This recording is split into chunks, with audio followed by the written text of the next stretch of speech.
Hello साथियों, कैसे हैं। उम्मीद करता हूं कि आप अच्छे तरीके से फर्स्ट ग्रेड एग्जाम की तैयारियों में जुटे हुए हैं। निश्चित रूप से बहुत ही कम समय बचा है और इस कम समय को अपने को किस तरीके से काम में लेना है ये आप अच्छे तरीके से जानते हैं। तो उसी में लगातार इस ऑनलाइन प्लेटफॉर्म पर जो जो आपके फर्स्ट पेपर से आपके स्कूल मैनेजमेंट से क्वेश्चन बन सकते हैं उन पे अपन लगातार चर्चा कर रहे हैं। जिन साथियों ने अभी तक उन सेशन को ज्वाइन नहीं किया है उनको मैं बता दूं कि हमने लिंक है वो वीडियो के डिस्क्रिप्शन में भी डाल रखे हैं। साथ में स्कूल लेक्चर के नाम से प्ले लिस्ट है, वहाँ पर आप जाके स्कूल मैनेजमेंट से रिलेटेड जो भी आपके क्वेश्चन है, जो भी अभी तक क्लासेज हो चुकी हैं उनको आप देख सकते हैं।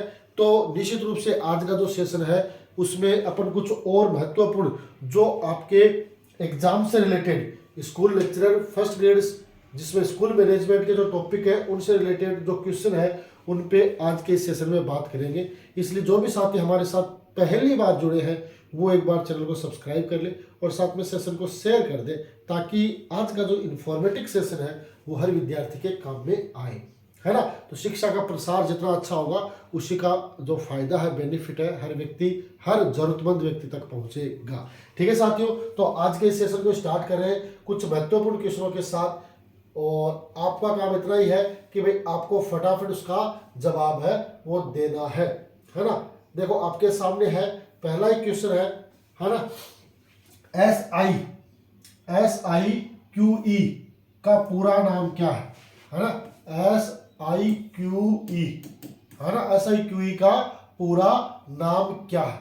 देखो SIQE ये 2015-16 को स्टार्ट की गई थी, है ना। इसको स्टार्ट करने में जो महत्वपूर्ण संस्थाएं हैं जिसमें आपका निर्देशालय माध्यमिक शिक्षा निर्देशालय बीकानेर है, जिसमें आपका जो RSCRT उदयपुर है ना। आपका जो समसा है ना स्कूल परिषद जयपुर वो है, आपकी बौद्ध समिति है वो है और यूनिसेफ। इन पांचों के सहयोग से है ना कक्षा 1 से 12 तक के जो विद्यालय है या 1 से 10 तक के हैं उन विद्यालयों में इस कार्यक्रम शुरू किया गया था जो 1 से 5 तक की कक्षाओं पर लागू होता है। अब इसमें क्या था कि विद्यार्थियों को क्वालिटी एजुकेशन वो उपलब्ध करवानी है ना। तो अब इसमें क्वालिटी एजुकेशन में अपनी कौन सी होगी, SIQE यानी एस का फुल फॉर्म क्या है, ये रहे state initiative for quality education, है ना। क्या आ गई, state initiative for quality education. ये इसकी फुल फॉर्म है किसकी, SIQE, है ना। SIQE की फुल फॉर्म क्या होगी, स्टेट इनिशिएटिव फॉर, है ना। ये ऑफ और फॉर है वो कंफ्यूज करता है, तो ये अपने को ध्यान में रखना है। State initiative for quality education है वो SIQE की फुल फॉर्म में होगी, है ना। राज्य में संचालित जितने भी जो राज्य के विद्यालय है उनमें कक्षा 1 से 5 तक के जो बच्चे हैं जो सीख सके उनके लिए ये प्रारंभ की गई थी, है ना। 2015-16 से इसको शुरू किया गया था। ठीक है, बढ़े आगे, फुल फॉर्म होगी। अगला क्वेश्चन बताओ, देखें इसका आंसर कौन देगा। सबसे पहले क्या पूछा है, state initiative for quality education यानी SIQE कार्यक्रम के तहत निम्नलिखित में से कौन सी जो आपकी SIERT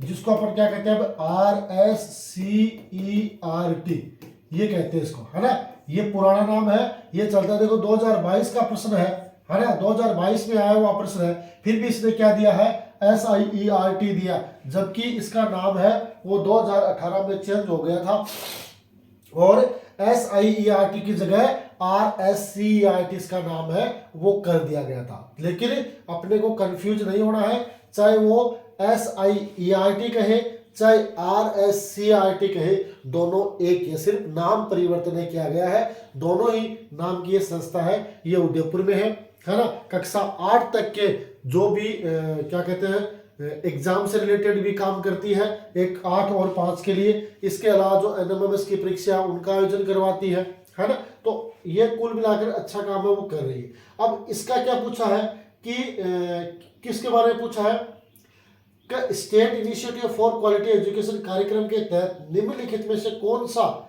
है ना, SIERT के लिए तय की गई भूमिका या जिम्मेदारी में नहीं है, ये बताना।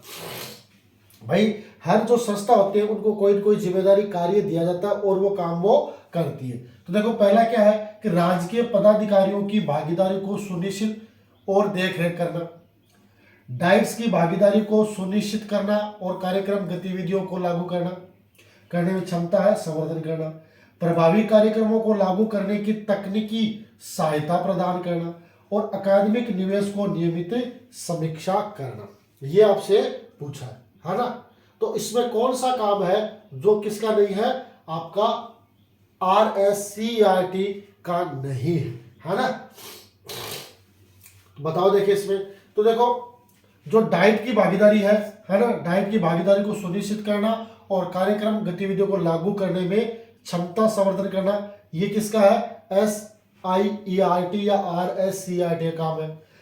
कार्यक्रम, जितने भी जो कार्यक्रम है उनको प्रभावी तरीके से तकनीकी सहायता प्रदान करना, यह भी इसका काम है।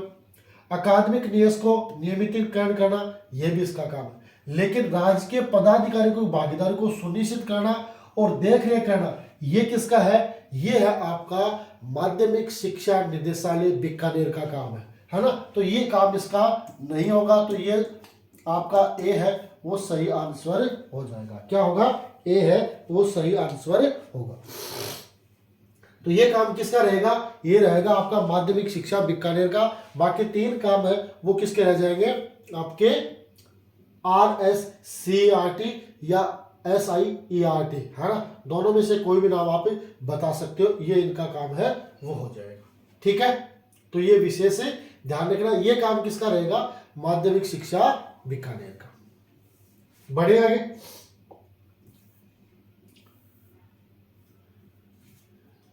बताओ देखिए इसका आंसर क्या पूछा है। State initiative for quality education परियोजना में शैक्षणिक समर्थन, प्रशिक्षण एवं कार्यक्रम की रूपरेखा तैयार करने का कार्य किसको दिया गया है या किसके द्वारा किया जाता है। माध्यमिक शिक्षा बोर्ड राजस्थान अजमेर है, राजस्थान माध्यमिक शिक्षा परिषद जो जयपुर है, भारत सरकार या निर्देशालय स्कूल शिक्षा। बताओ देखो, शैक्षणिक समर्थन, प्रशिक्षण और कार्यक्रम की जो रूपरेखा है वो काम वो किसको दिया जाता है, बताओ देखिए। तो ये आपके देखिए ना, ये है ना, इसको दिया जाता है ये काम। ये कौन थी, पहले आपकी थी रमसा, जिसको अब क्या बना दिया, समसा, है ना। दोनों एक, ये जो पहले रमसा थी उसको अब क्या बना दिया है, समसा बना दिया है ना। तो समर्थन, प्रशिक्षण और कार्यक्रम की रूपरेखा से काम संबंधित काम है वो आपका इसके द्वारा किया जाता है। तो बी इसका सही आंसर होगा, है ना। निर्देशालय स्कूली शिक्षा, जो मैंने अभी बताया था कि भाई जितने भी जो कार्मिक है ना, उनके अधिकारियों की भागीदारी सुनिश्चित करने का काम है वो निर्देशालय किसका होता है, निर्देशालय माध्यमिक शिक्षा निदेशालय बीकानेर, है ना। इसके द्वारा आवश्यक सामग्री वगैरह वो उपलब्ध करवाना, ये काम है वो निर्देशालय का। ये आपका जो RBSE है ना, RBSE है ना, इसके अलावा IASE है ना, और इसके अलावा आपका CTE, इन तीनों के मध्य समन्वय स्थापित करने का काम किसका है, माध्यमिक शिक्षा निदेशालय बीकानेर का, है ना। कार्यक्रमों की गतिविधियों से संबंधित ये काम है वो करेगा। ठीक है, तो इसके अलावा माध्यमिक शिक्षा बोर्ड का आपने पता ही है कि भाई 10वीं और 12वीं के एग्जाम करवाती है, जो कुछ छात्रवृत्तियां है, गार्गी पुरस्कार है, बालिका प्रोत्साहन है वो प्रदान करती है ना। इसके अलावा 9 से 12 जो पाठ्यक्रम होता है उनकी समीक्षा भी इसके द्वारा की जाती है। ये हो गया राजस्थान माध्यमिक शिक्षा परिषद, जिसको अपन समसा कहते हैं। ये क्या करेगी, शैक्षणिक समर्थन, है ना, शैक्षणिक समर्थन, प्रशिक्षण और कार्यक्रम की रूपरेखा है वो तैयार करेगी, है ना। पहले इसका नाम था राजस्थान माध्यमिक शिक्षा परिषद और अब इसका नाम क्या कर दिया, स्कूल शिक्षा परिषद। और वर्तमान में नया नाम क्या है, स्कूल शिक्षा परिषद, तो जो रमसा था वो क्या हो गया, अब समसा हो गया। माध्यमिक शिक्षा बोर्ड का हो गया कि भाई गुणवत्तापूर्ण जो परीक्षाओं का आयोजन है वो इनके द्वारा करवाया जाता है। ठीक है, बढ़े आगे। अगला क्वेश्चन बताओ, देखिए इसका आंसर। राजस्थान में स्माइल कार्यक्रम किस प्रकार के विद्यालयों के लिए तैयार किया गया है ना? सरकारी, निजी, अनुदानित या आवासीय बोर्डिंग विद्यालय, है ना? स्माइल कार्यक्रम है वो किन के लिए आयोजित किया गया? देखो वैसे तो भाई कार्यक्रम इसका उपयोग है वो कोई भी कर सकते हैं, निजी भी कर सकते हैं, सरकारी भी कर सकते हैं, है ना? अनुदानित भी कर सकते हैं, आवासीय भी कर सकते हैं, है ना? लेकिन फिर भी ये कार्यक्रम है विशेष रूप से कोविड में, जो कोविड-19 आया था, कोविड-19 आया था उस समय, क्योंकि उस समय आपने देखा होगा सब कुछ बंद हो गया था, चाहे आपकी गवर्नमेंट स्कूल हो, चाहे आपके प्राइवेट स्कूल हो, चाहे आपके अनुदानित स्कूल हो, चाहे आपके बोर्डिंग स्कूल हो, सबका काम है वो पूरी तरह से बंद हो गया था। विद्यार्थी है वो अपने घर पे ही रह रहे थे। उस समय सरकार ने यह सोचा कि कोविड महामारी एक ऐसी महामारी है जो लंबे समय तक चल सकती है, तो लंबे समय तक अगर विद्यार्थी अपनी किताबों से, अपने अध्ययन से दूर रहेंगे तो उनको नुकसान हो सकता है। तो उन्होंने एक कार्यक्रम चलाया था, स्माइल कार्यक्रम, है ना? स्माइल कार्यक्रम, स्माइल कार्यक्रम है वो चलाया गया था, है ना? और उसमें क्या था? सोशल मीडिया इंटरफेस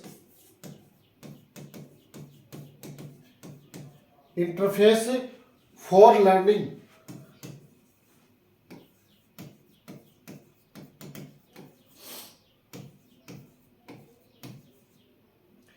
एंगेजमेंट,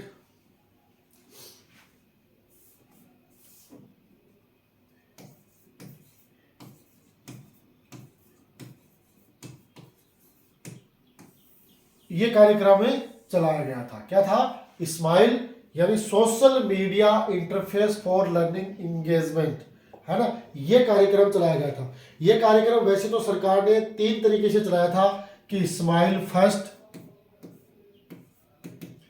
यानी जिसको अपन क्या कहते हैं, स्माइल 1.0, फिर आपका था स्माइल 2.0, फिर था आपका स्माइल 3.0। ये 3 चरणों में उन्होंने ये कार्यक्रम है वो चलाया था। और ये कार्यक्रम किसके लिए था? ये था आपके सरकारी विद्यालयों के लिए, है ना? तो ये इसका सही आंसर होगा, सरकारी विद्यालयों के लिए ये कार्यक्रम है वो चलाया गया था। ये एक तरीके से ई कंटेंट कार्यक्रम था, जिसमें ई कक्षा वगैरह आपने देखी होगी वेदांता के सहयोग से, कि भाई आपको अपने YouTube पर, ऑनलाइन प्लेटफॉर्म पर सारी क्लासेज है वो घर बैठे उपलब्ध हो जाए, और जो विद्यार्थी घर बैठे हैं उनको वैसे ही जैसे वो स्कूल में पढ़ते हैं वहां पर पढ़ने का मौका मिलता रहे।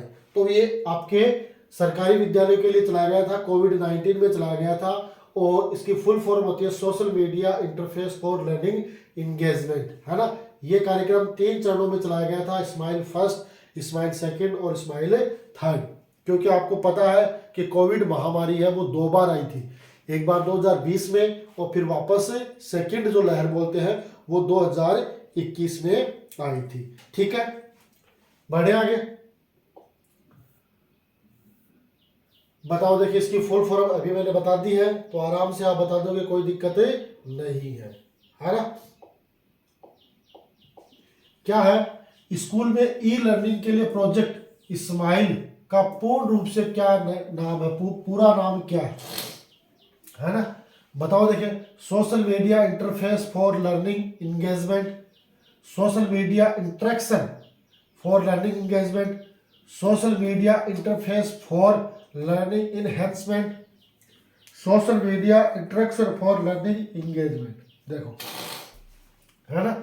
शब्दों को घुमा घुमा के कंफ्यूज कर रहा, पर अपना इसका आंसर क्या होगा? ए इसका आंसर हो जाएगा social media interface for learning engagement, है ना? ये इसका आंसर हो जाएगा। अभी मैंने आपको बताया है इसकी full form. Social media interface for learning engagement. ठीक है,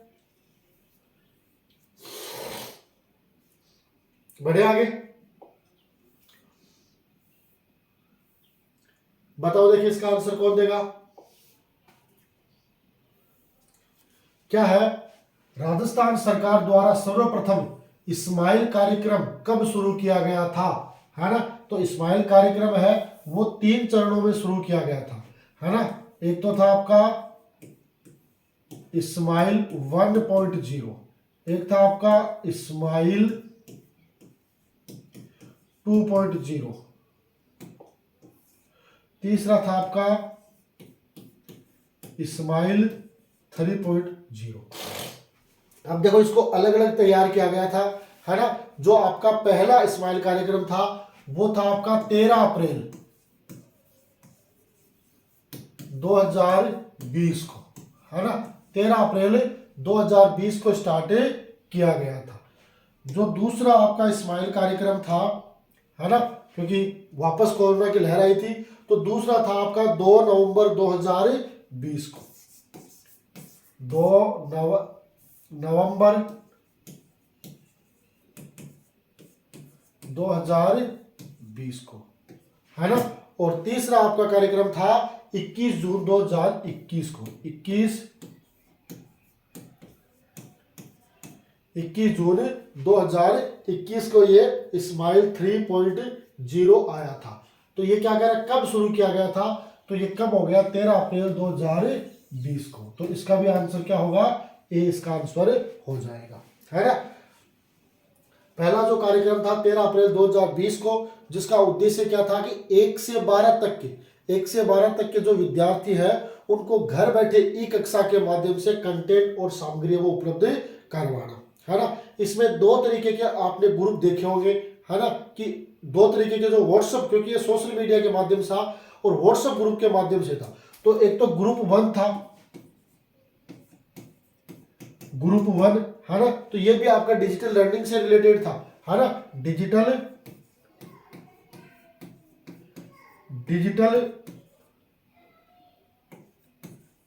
लर्निंग, ये किसके लिए था? ये अभिभावकों के लिए था, है ना? एक ग्रुप दूसरा था, है ना, उसका नाम भी क्या था? यही था, डिजिटल लर्निंग ही था। क्या था?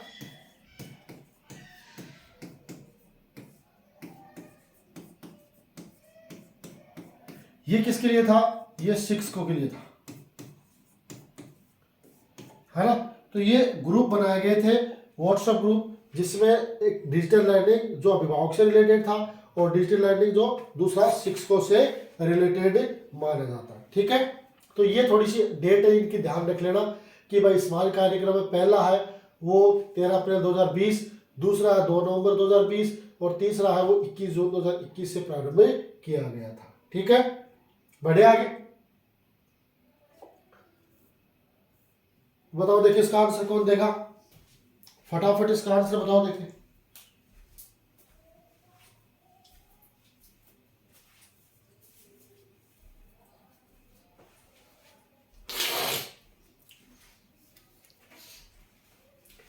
क्या पूछा है?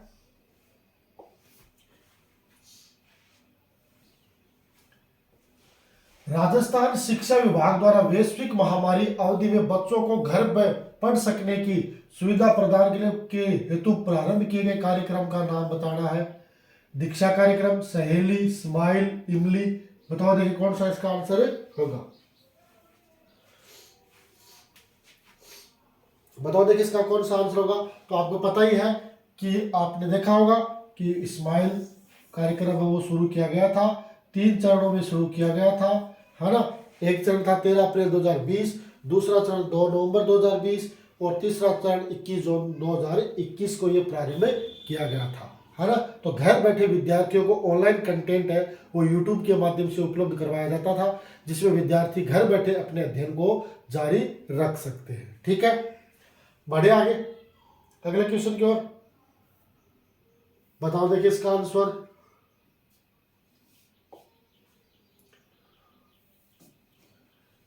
क्या पूछा है? कि कोविड महामारी में लगे लॉकडाउन के दौरान रेडियो द्वारा शिक्षा उपलब्ध कराने हेतु राजस्थान सरकार के स्कूल शिक्षा विभाग द्वारा कौन सी योजना लागू की गई थी? जनवाणी, शिक्षावाणी, शिक्षा दर्शन या जन दर्शन? बताओ देखिए।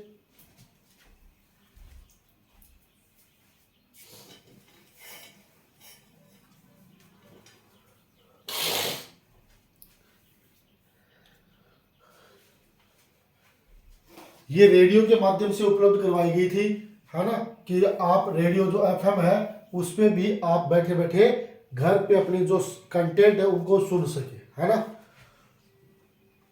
तो देखो ये था आपका रेडियो के माध्यम से, क्योंकि रेडियो सिर्फ कौन सा सर्वे साधन है, उससे अपन सुन सकते देख नहीं सकते। तो ये था आपका शिक्षा वाणी जो रेडियो के माध्यम से शुरू किया गया था, है ना।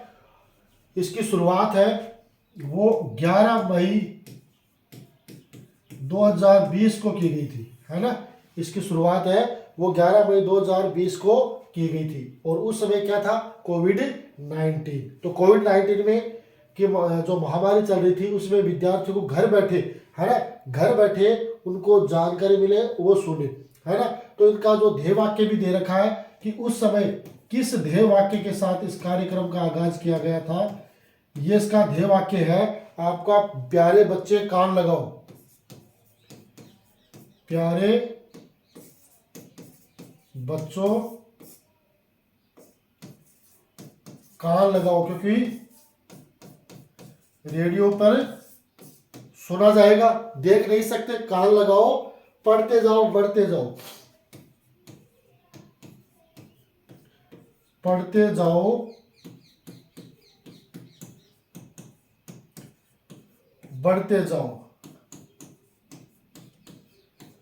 इस ध्येय वाक्य के साथ ये कार्यक्रम 11 मई 2020 को शुरू किया गया था। इसकी अवधि है वो कितनी मिनट थी? अवधि थी 55 मिनट। कितनी थी? 55 मिनट। 11 AM से 11:55 AM तक ये कार्यक्रम है वो रेडियो पर सुना जाता था, ठीक है।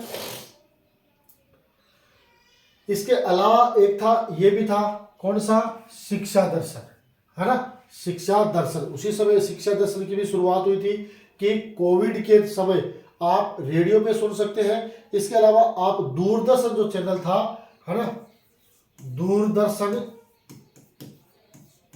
जो चैनल था उस पे भी आप घर बैठे क्या कर सकते हैं? इस कार्यक्रम को सुन सकते हैं। कौन से को? शिक्षा दर्शन को। इसकी शुरुआत है वो 1 जून 2020 को की गई थी।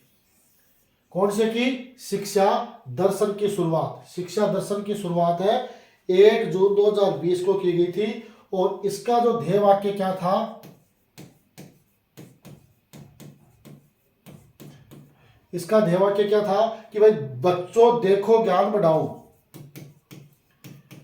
बच्चों देखो ज्ञान बढ़ाओ,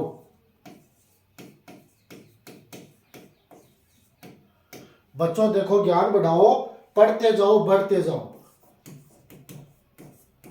पढ़ते जाओ, बढ़ते जाओ। तो ये कौन से का है? शिक्षा दर्शन, जिसकी शुरुआत 1 जून 2020 को हुई थी और उसी का ये ध्येय वाक्य है वो दिया गया, ठीक है। तो ये कार्यक्रम है, ये सारे के सारे कार्यक्रम है वो कोविड महामारी के समय है वो सरकार ने शुरू किए थे। और जो ये आपका शिक्षा दर्शन वाला कार्यक्रम है इसकी जो अवधि है वो अवधि है कितने? 3 घंटे और 15 मिनट की थी। कितने की थी? 3 घंटे 15 मिनट, यानी 195 मिनट।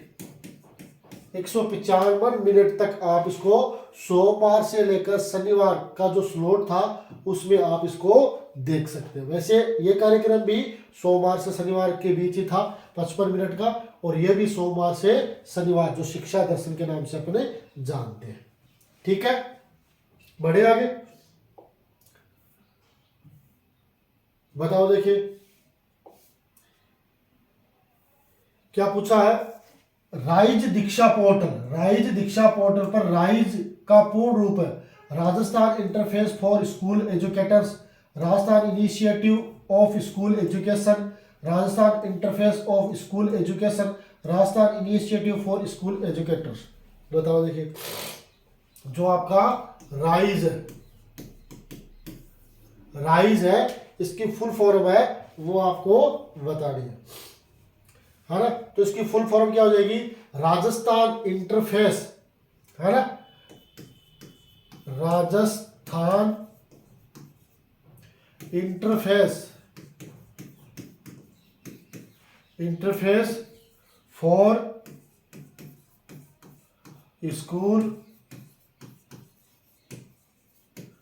एजुकेटर्स, यानी ए इसका सही आंसर हो जाएगा। दीक्षा पोर्टल है, दीक्षा पोर्टल पे आपने देखा होगा कि भाई जो अभिभावक है यानी स्टूडेंट है, शिक्षक है ना, उन सबको इस पे काम करने का मौका है वो मिलता है और इस पे ट्रेनिंग वगैरह है वो होती है। इसके अलावा जितने भी जो क्लासेज है उन सब का जो ई कंटेंट है वो आपको दीक्षा राइज में मिल जाएगा, है ना। तो इसके लिए इसकी फुल फॉर्म हो जाएगी Rajasthan interface for school educators, है ना, ठीक है।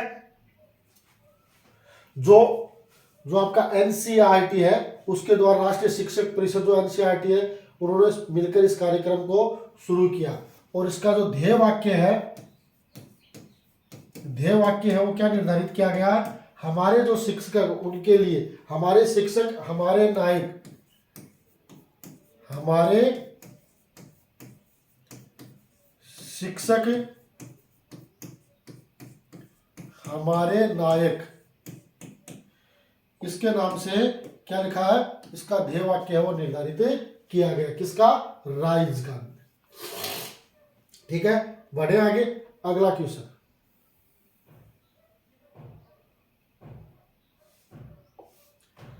बताओ देखिए इसका आंसर कौन देगा। राइज दीक्षा पोर्टल का मुख्य उद्देश्य एक उच्च गुणवत्ता वाला प्लेटफॉर्म प्रदान करना है जो निम्नलिखित में से किससे सशक्त करेगा। बताओ देखिए, प्रधानाध्यापक को जो विद्यालय समस्याओं के समाधान हेतु, शिक्षा अधिकारियों को विद्यालय प्रगति की निगरानी हेतु, अध्यापकों को जिसके व्यक्तिगत और व्यावसायिक विकास के उन्नयन हेतु, विद्यार्थियों को पाठ्य पुस्तक के अधिगम हेतु। बताओ देखिए जो आपका दीक्षा राइज है पोर्टल उसमें उच्च गुणवत्ता वाला जो प्लेटफॉर्म प्रदान करना वो किसको और सशक्त करेगा, है ना। तो जब वो किसको सशक्त करेगा, वो करेगा आपके अध्यापकों को, है ना। तो इसका आंसर क्या होगा, सी, अध्यापकों को सबसे ज्यादा सशक्त करेगा क्योंकि इसमें अध्यापकों के पाठ्यक्रम से रिलेटेड इतना कंटेंट उपलब्ध है कि एक अध्यापक बच्चों के सर्वांगीण विकास के लिए अच्छा काम है वो कर सकता है ना। इस पोर्टल का जो उद्देश्य कई तरीके से निर्धारित किया गया, एक तो है कि भाई उच्च गुणवत्तापूर्ण का जो मंच है वो प्रदान करना, है ना, शिक्षकों और विद्यार्थियों को ई कंटेंट, है ना, ई बुक है वो उपलब्ध करवाना, है ना, पूर्व प्राथमिक से लेकर कक्षा 12 तक की जो आपकी बुक्स है उनको क्यूआर कोड के माध्यम से, क्योंकि इसमें लगा हुआ आप क्यूआर कोड के माध्यम से पूरी जो बुक है वो आप सर्च कर सकते हो, है ना। इसमें और क्या है कि इसमें शिक्षकों के व्यक्तिगत और व्यावसायिक विकास के लिए भी काम करना। तो कुल मिलाकर जो दीक्षा राइज ऐप है या दीक्षा राइज है उसका ये उद्देश्य वो भी अपने को ध्यान में रखने हैं, है ना। क्योंकि कई बार क्या है कि 3 उद्देश्य दे देता है, एक नहीं देता है, फिर मैं इससे पूछ लेता है इनमें से कौन सा नहीं है ना। तो उद्देश्य ऑब्जेक्ट भी अपने को ध्यान में रखने, ठीक है। अगला क्वेश्चन बताओ देखिए इसका आंसर क्या होगा। निम्नलिखित दीक्षा पोर्टल के संबंध में कौन सा कथन सही नहीं है ना। इस पोर्टल के माध्यम से शिक्षक अपने विद्यार्थियों को ऑनलाइन शिक्षा दे सकते हैं।